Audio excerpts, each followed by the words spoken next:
Good afternoon, PM. My name is Geraldine. I'm from CNA. So first of all, just wanted to ask, typically in the past, we have seen 2 DPMs in the cabinet, but this time around, we have 1 DPM and 3 coordinating ministers. So I wanted to ask, what is the rationale behind this and what does this say about governance in this new age? And also, we see some of the 4G ministers swapping portfolios. So I wanted to also ask about the aim of doing that, as well as the priorities for this new government in the early stages of this new term. For now, I have a solid team behind me. Gan Kim Yong is my Deputy Prime Minister, and I've appointed 3 coordinating ministers.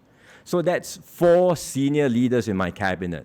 They are part of the core team to assist me, to advise me, and also to provide guidance and mentorship to the new and younger ministers. Gan Kim Yong will be acting Prime Minister in my absence, and if both he and I are not around, then I will appoint one of the coordinating ministers to be acting Prime Ministers. I think that's a good configuration for now, and of course, along the way, I may make further adjustments where needed. As to our priorities, we've said throughout the election campaign that this is a changed world, and so entering this new phase, our first priority will be to secure Singapore's position in this new environment. Secure Singapore's position in advancing our interests overseas, but also in steering Singapore through great economic uncertainties and changes. Of course, we can elaborate more on this in due course, and there will be opportunities to do so when Parliament opens. But it's with this in mind that, as I said just now, I've kept most of the experienced ministers in the core areas like MFA and the economic ministries. But where there are gaps, then obviously I will have to fill and move ministers around, which you have seen in the lineup which I presented just now.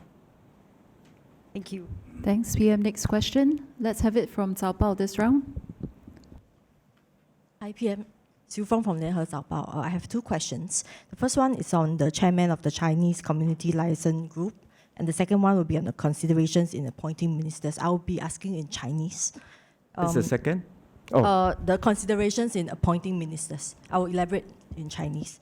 The first one, 在新的内阁当中，请问谁会主管华社事务？然后您是怎么挑选这个人选的？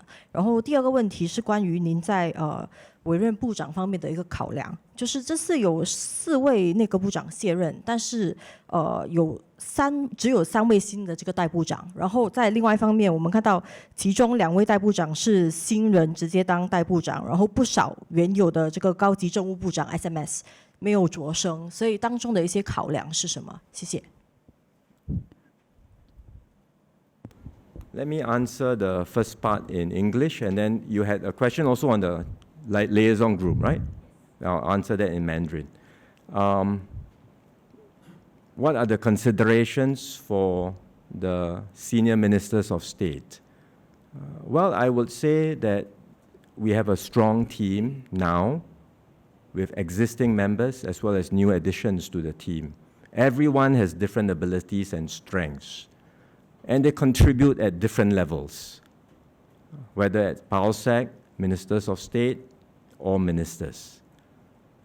Some are able to contribute at a higher level as a minister because they are able to demonstrate abilities at that level, which means you not only need to have political mastery, but you also need to have political skill, policy mastery, but you also need political skills, the ability to communicate effectively. You need to exercise leadership and execute effectively. And so there is a high threshold of requirements to be able to operate and serve as a minister. Some are able to do this soon, and so we expose them. They are able to take on these responsibilities early. Some may need more time to develop and grow in their job, and we allow them to do so. Some may not contribute at that level, but their contributions are no less valued. As a PALSEC or as a Minister of State, they are equally important. Every member plays an important part and contributes importantly, effectively to the team. And so my role as leader is to make sure that every member can contribute to the best of their abilities. regardless of the positions they hold. Because every member needs to be able to pull their weight and add value to the team. And when we can do that, the team operates at the maximum level, and then we can serve Singapore and Singaporeans effectively. Let me say a few words in Mandarin on the Chinese Community Liaison Group. 我非常重视华社的贡献和发展。我们通过华社联络组跟华社交流、沟通、互动，增进我们之间的合作和互信。唐振辉部长在2020年是担任这个华社联络组的主席，他在这5年里做出了很大的贡献。现在为了推动领导层的更新，也继续加强这方面的工作，我将委任徐方达部长为新主席。徐部长跟华社的联系密切，他对华社有深入的认识和了解。我相信他是华社领导层，他是领导华社这个联络组的最适当人选。而接下来，这个华社联络组也会继续更新团队，引进新的成员加入，让新一代比较年轻的部长更好的认识华社，而我也会给他们大力的支持。我希望我们能够更进一步的加强我们跟华社的联系和合作。This is on the Chinese group. This Minister Edwin Tong is the chairman now of the liaison group, and I'm appointing Minister Chee Hong Tat to be the new chairman. Thank you, PM. May we have the next question? Perhaps BH, please. Good afternoon, PM Wong. Good afternoon, ministers. My question is on the Minister of Muslim Affairs appointment. Can you share more about your considerations behind this appointment? And how much did the results of the previous GE play a part in this change of Muslim leadership? And for Prof. Faizal, tahniah, bolehkah anda terangkan sedikit apakah perkara yang akan menjadi keutamaan anda dalam penggal pemerintahan ini dan bagaimana anda akan melaksanakan keutamaan ini dengan kerjasama dengan penjawat awam lain dan MP? Terima kasih. Dalam bahasa Inggeris, congratulations, Prof. Faizal. What are your immediate priorities in this term of government as the acting Minister of the Muslim Affairs, and how do you propose to carry out your plans? Thank you. On the leadership of the MM team, the Malay Muslim team, I had discussed this with Minister Masagos. He has been the minister in charge for 7 years. He has done a good job, advanced many initiatives, including MCube, push for initiatives like the Singapore Islamic College. So these are valued and appreciated by everyone, I'm sure, in the community. But we agreed in our discussion that it's time to refresh the MM leadership and let new and younger office holders take over to engage the community and work with the community to realize our shared goals together. So that's why we are making this change. And in consultation with my colleagues and together with Minister Masagos himself, we agreed that Prof. Faizal would be the best candidate to take over as minister in charge. He will be assisted by others. Zaki, for example, has been very active in the community too. He's already in Mendaki, and that's why we decided that Zaki will take over as chairman of Mendaki, and Zaki will assist Prof. Faizal together with other Malay Muslim office holders, and we are bringing in new ones too. Zul as MOS and Saad Harun as SPS. And then there is Rahayu also. So together with the other office holders as well as the other Malay Muslim MPs, I'm sure this team will work hard to engage the Malay Muslim community, listen to their concerns and aspirations, and work together to realize our shared goals. Thank you, PM. I speak in Malay first. Saya bersyukur atas kepercayaan yang diamanahkan.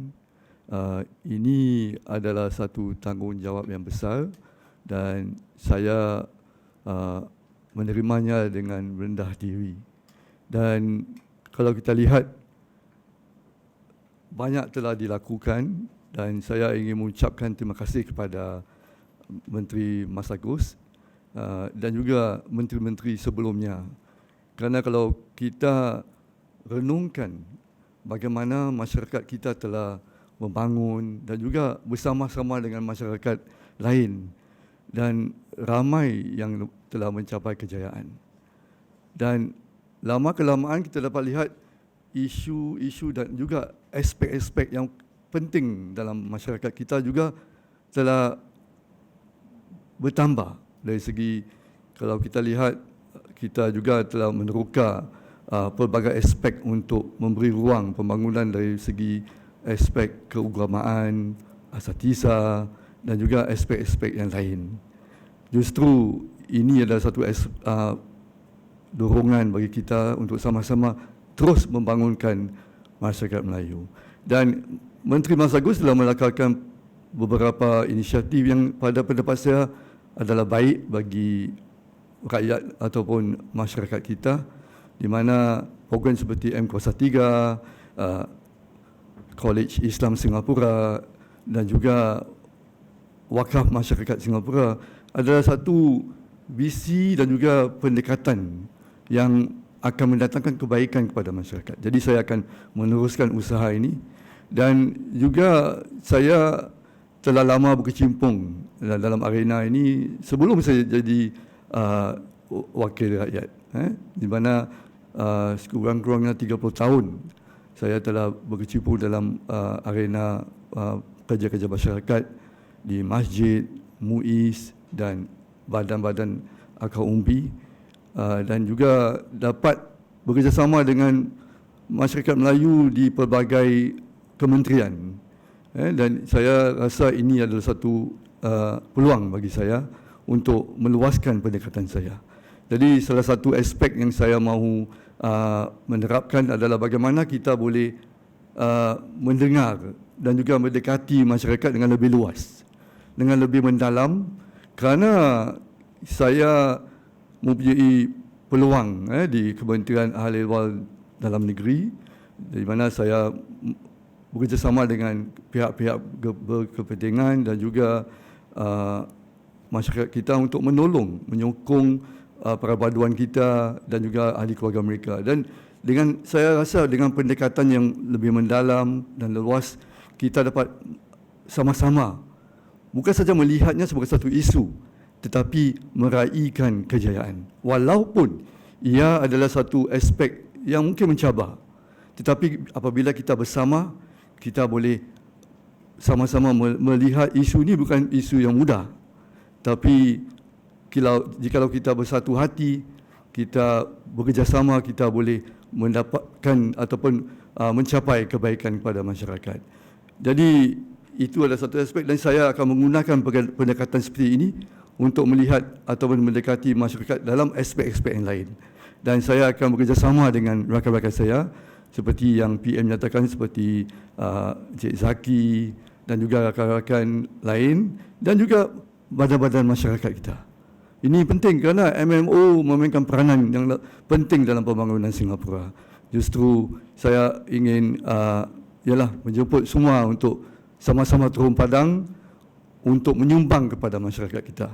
Apabila kita menyumbang kepada masyarakat kita, kita terus sekaligus menyumbang kepada pembangunan negara kita. Dan ini adalah satu aspek di mana kita mahu meraihkan sebagai satu masyarakat mempunyai jati diri sendiri tetapi mempunyai nilai-nilai semangat Singapura. Jadi saya rasa terharu dan saya harap sama-sama kita boleh meneruskan usaha ini. So what I just shared is that I'm very appreciative for the faith given to me by PM, and this is a very important area. It's a big responsibility, and I would like to thank Minister Mas Agus for the work that he has done, as well as former ministers of Muslim Affairs for building upon the foundation, upper foundation, and also strengthening the ecosystem all these years. And there are programs that are very good programs undertaken or proposed by Myanmar, such as MQ, the Islamic College, and also the Wakaf Masyarakat. Some of these programs I will continue and strengthen it. And I have been involved with the Malay Muslim community for close to 30 years, and started as a community leader, grassroots leaders, before I became MP, and became MP, and also in the ministry as an office holder. I've been able to work with the community on various aspects, from education, social and family development, and on public housing, as well as recently in the rehabilitation and reintegration of inmates. And what I found is that through my efforts, I have this approach of engaging widely and deeply with the community, which I found very useful in rallying the community to do good and to contribute to the society.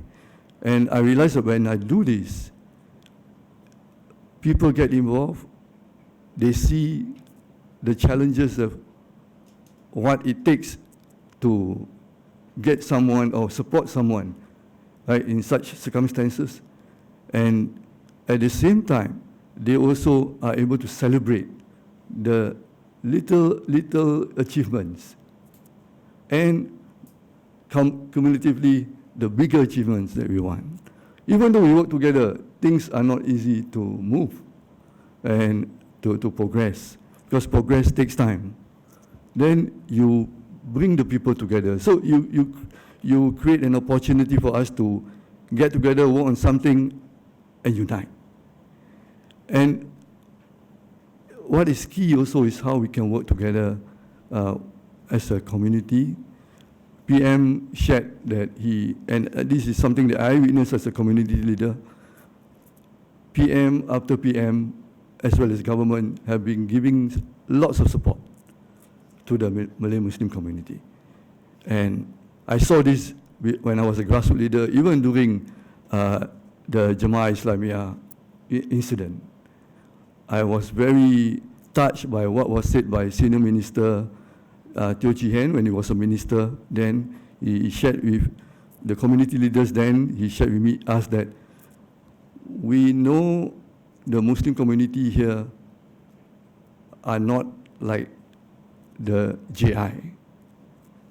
And we want to help because they are part of our social fabric. They are part of us. So as a community leader, I saw it and I was really touched. I told myself, not many countries would have that kind of position and a kind of care for the people. And after I joined as an MP and I became a office holder, then I saw how government has been supporting the Malay community. So this is something that is quite deep in my heart and mind. And with this role, I want to rally the community to come together, to work together, help one another, not only to build and help to raise our young children and to provide opportunities for growth in the community, but also to contribute to the Singapore story. So I hope that this is an opportunity where I can rally more people to come on board this journey, so that not only we are able to build a masyarakat gemilang, but also a community that relates to the future generation of our country, and at the same time see how they can play a part to develop Singapore. Thank you. May we have the next question? Let's take it from CNA Digital, please. Hi, Ministers. Fabian from CNA Digital here.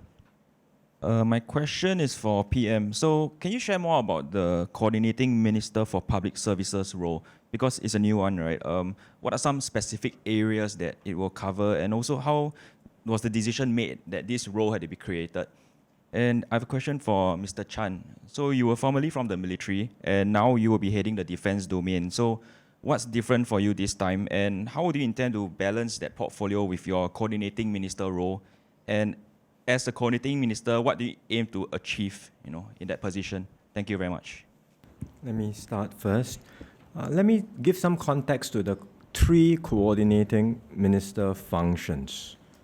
For national security, we've always had that. It's a very important role.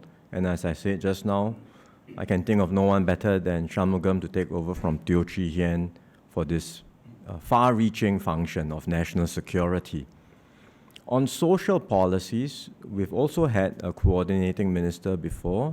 DPM Tharman was the first one. And through that, we put in place many interagency processes to review and to improve social policies. These inter-ministry coordination processes continued even after DPM Tharman or SM Tharman stepped down and became president. And I chaired them as Deputy Prime Minister. I didn't have a coordinating minister title, but I chaired these processes and I made use of them to review our policies for purposes of our Forward Singapore exercise. And that's how we came about reviewing things like the Job Seeker Support Scheme, enhancing parental leave, and all these other things through these coordination processes. But I can't keep on doing this as Prime Minister, so I'm handing this over to Yi Kang to take over this role. For public services, well, I should say in the past we had a coordinating minister for infrastructure. This was helmed by Boon Wan.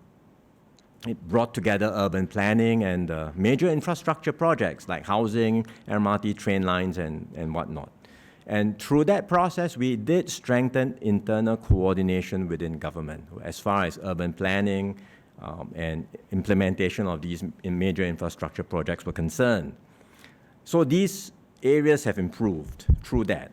But I think there are still areas for improvement in 2 areas. One, last mile public services. How we bring together a whole range of different government services in order to better service residents and Singaporeans, provide better services for them. We have done some of that improvements. For example, we now have a service SG one-stop platform, but there's, I think, still more we can do.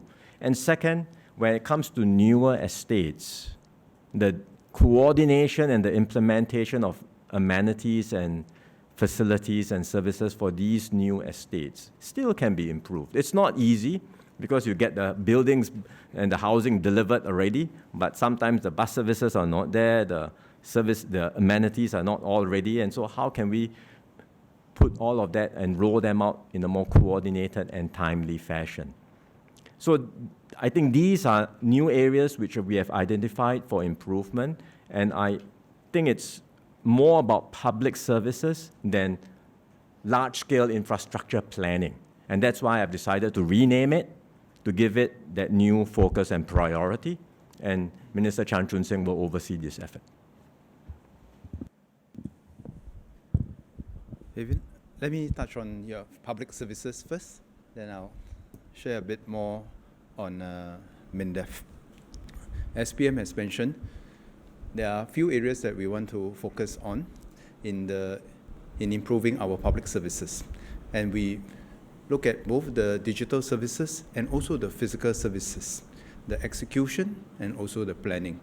We have a public service that we are proud of, but there are certainly room for us to keep improving.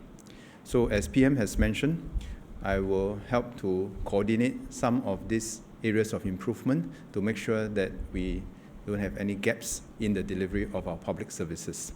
Where the ministries are able to continue to look at their own respective areas, then they will certainly continue to do so. But there are some areas that, as PM has mentioned, that I think we seek to do better.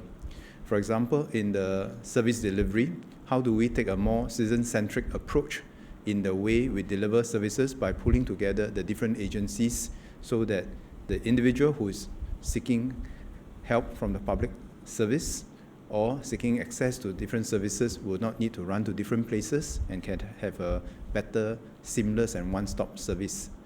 Then there are also new areas, especially in the digital service delivery area.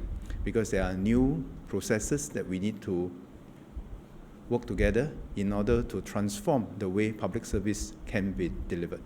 So these are the two areas. But if you look at it from another dimension, there is also the current operations and the future planning. In current operations, we talk about some of the issues that we want to see improvements, both in processes and in execution. But there's also a forward planning element of how we can take a more forward-looking approach in the way we do the planning upfront across the digital services infrastructure so that we minimize the downstream remediation that we may need to do. And the better we do with upfront planning, the less we need to do downstream. So there are some of the areas that we are looking at for the stronger delivery in our public services. For MINDEF, I must say the following things.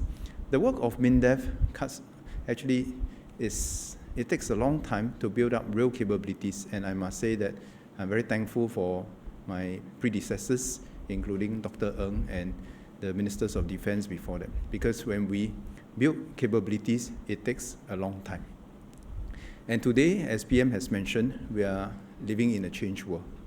We will need to evolve new capabilities to be prepared for the new scenarios that we have to contend with in the coming years. And this is a changed world. So together with the professional team in MINDEF, and it's not just the SAF, there are also other assets in MINDEF that we require fresh approach to re-examine some of our fundamental assumptions on the kind of environment that we'll be facing in the coming years, and ask ourselves, what are those new capabilities that we must build ahead of time so that our defense force can remain ready, relevant, and resilient. Thank you. Thank you. Next question from Straits Times, please. We're going to the last few questions.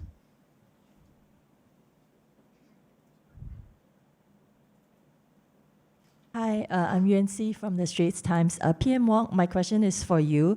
You've often talked about how leadership renewal is one of your top priorities, and I think in that light, there was some speculation and maybe even expectation that one of the 4G ministers might be appointed as DPM. And maybe you can elaborate on your thinking behind not appointing a 4G minister as DPM. And another question I have is on the labor chief. You talked about how you wanted the labor chief to be part of the cabinet before too long.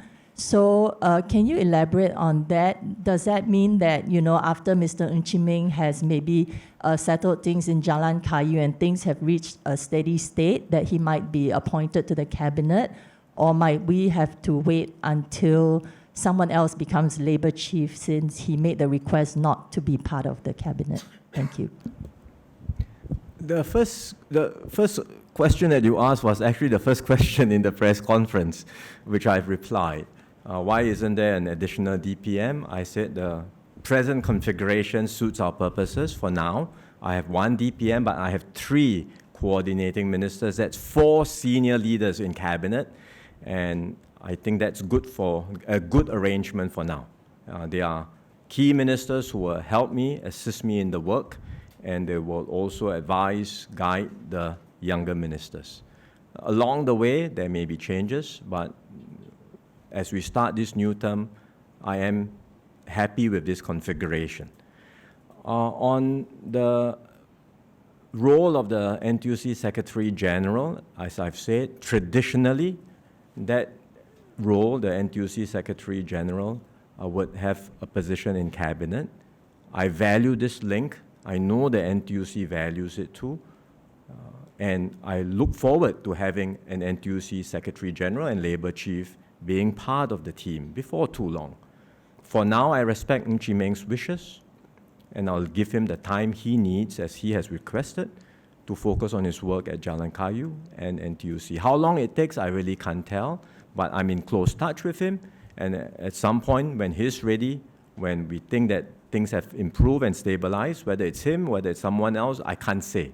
But certainly, my wish is for an NTUC Secretary General to be in the team, and in the meantime, while that is not happening, or while we do not have that in the meantime, as I said just now in my remarks, my government will continue to engage NTUC and the labor movement closely to make sure that the concerns and aspirations and needs of Singaporean workers will always feature in our deliberations and our decision-making processes.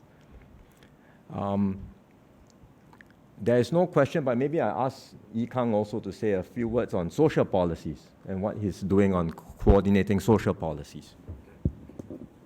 Thank you, PM. I first thank PM for agreeing to my request to stay in MOH because there are really important policies that we need to see through. For the role of coordinating Minister for Social Policy, I think I see a few priorities. Number one is to carry on the work of Forward Singapore, which we will do together as a team. Forward Singapore was a very major exercise, many consultations and major reviews across many policies. I don't expect having to do such a comprehensive exercise. But the situation keeps changing, economic environment keeps changing, demography is changing, and therefore I think the needs of the population are also changing. And at as the PM said, at every stage of life and every age, there should be a social safety net to guide us through life.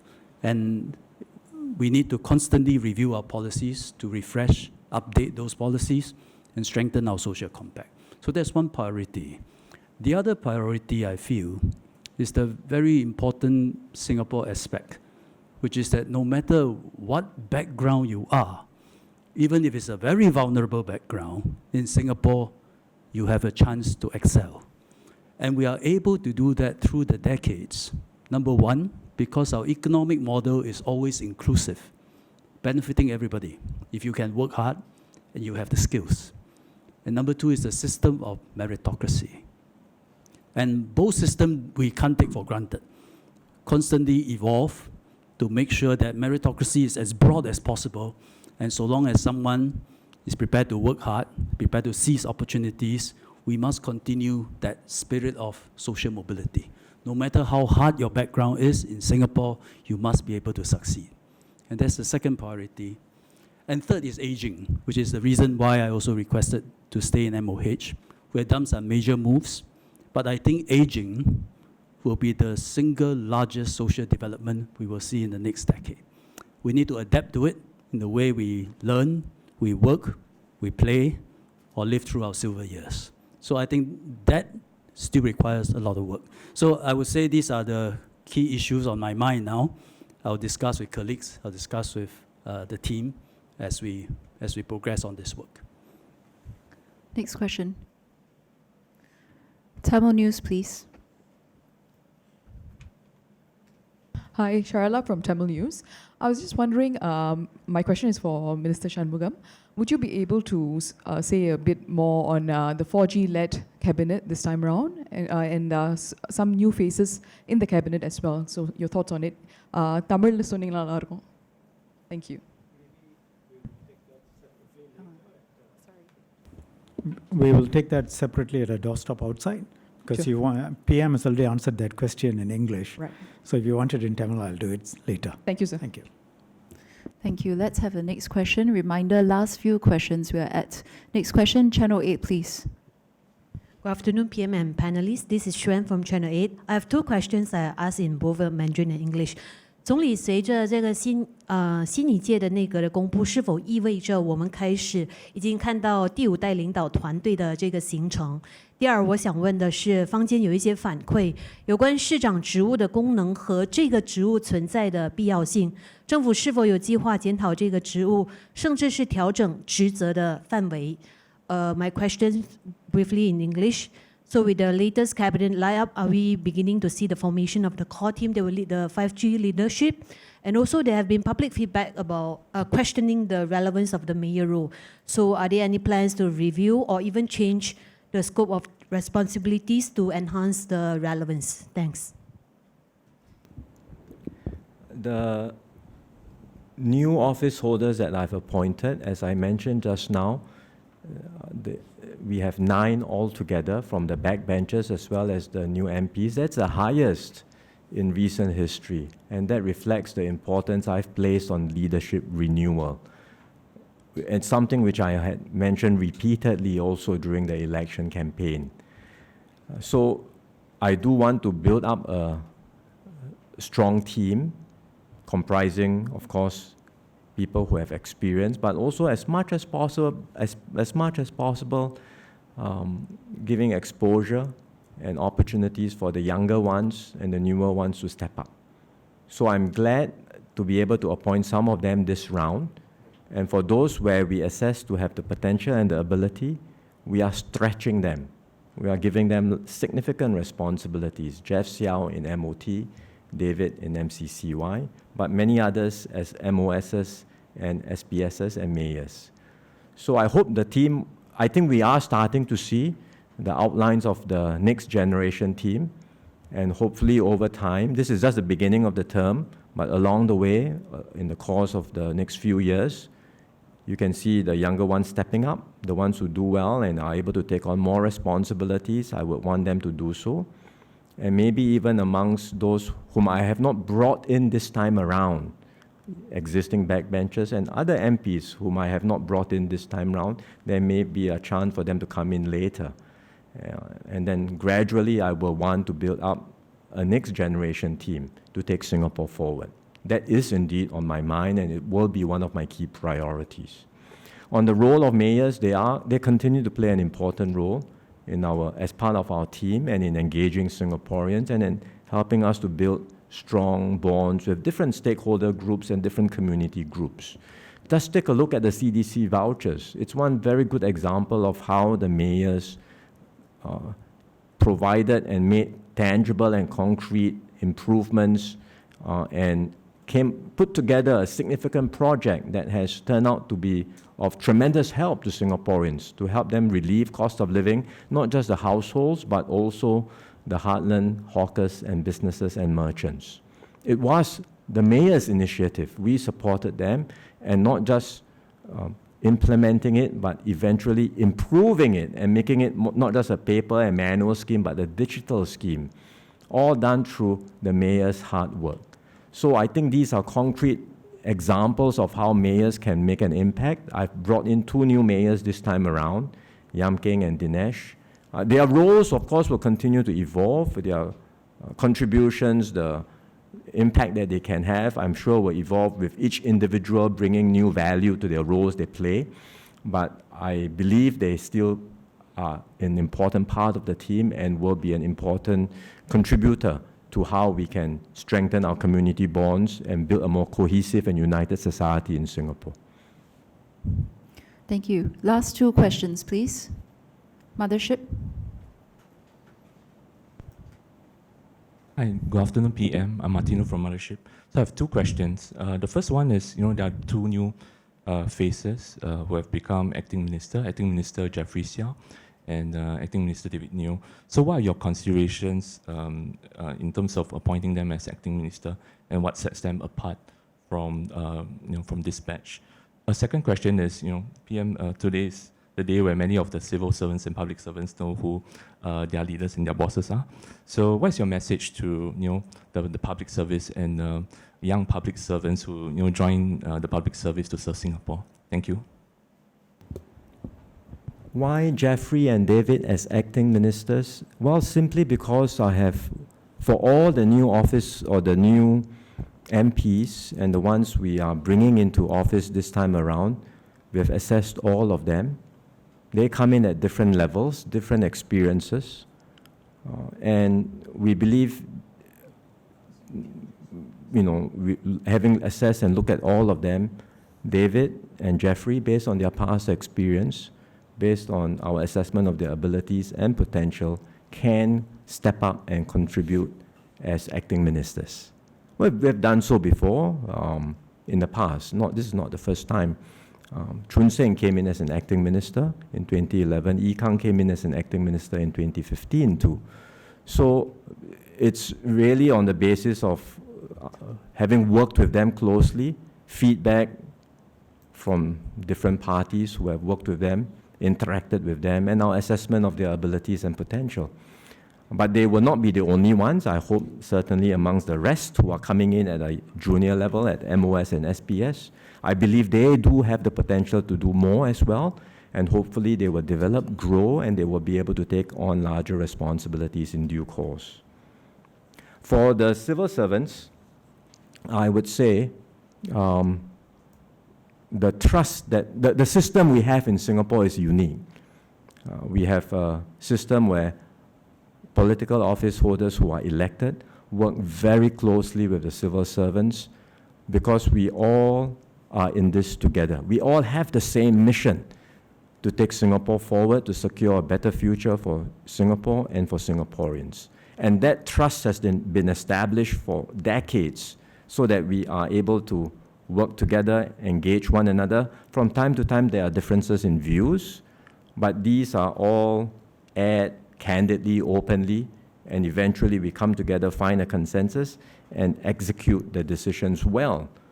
That ability to function as one Singapore team, that ability to do so effectively between the political office holders and the civil servants is a special source that contributes to Singapore's competitive advantage. And I hope we can continue to maintain that, and I certainly will remind all new office holders that this is a trust we must continue to protect and strengthen, not to be taken for granted. It's a relationship that must be nurtured with every new generation of civil servants, public service leaders, as well as political office holders. And since I have with me in the panel one new MP who is coming in as office holder, I think I should ask her to say something too. Jasmine is on my left. Thank you very much, PM, and also thank you for the media reps here for the chance to speak and to hear me out. So as one of the younger new political office holders, I first want to say that on behalf of all the new political office holders, we're very grateful for the trust that PM and the senior leaders have placed in us. And at the same time, we also fully trust the decisions that PM and the senior leaders have made in terms of where and how we are deployed. It is a long game, it is for the long haul, and so over time we must remain committed and flexible in terms of where we are sent to and the work that we do. Now, PM mentioned this is a leadership transition, and as new leaders, we definitely have a role to play as well. I think for many of us, the challenge is really in figuring out the balance between what we call there is no time to waste, but actually there is also no need for haste. And that's the balance I think we have to strike. There is no time to waste because we will hit the ground running right after the swearing-in ceremony. There's much to learn. We are all put into portfolios different from what we've done before, at least for most of us. And so we don't have much time to learn the ropes, not just the content of the work, but also, like PM mentioned, how to work with the civil servants. We have to understand how policies have evolved over time to where they are.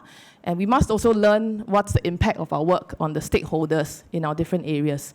So no time to waste there in terms of picking up and learning the ropes. But at the same time, I think we also know there is no need for haste.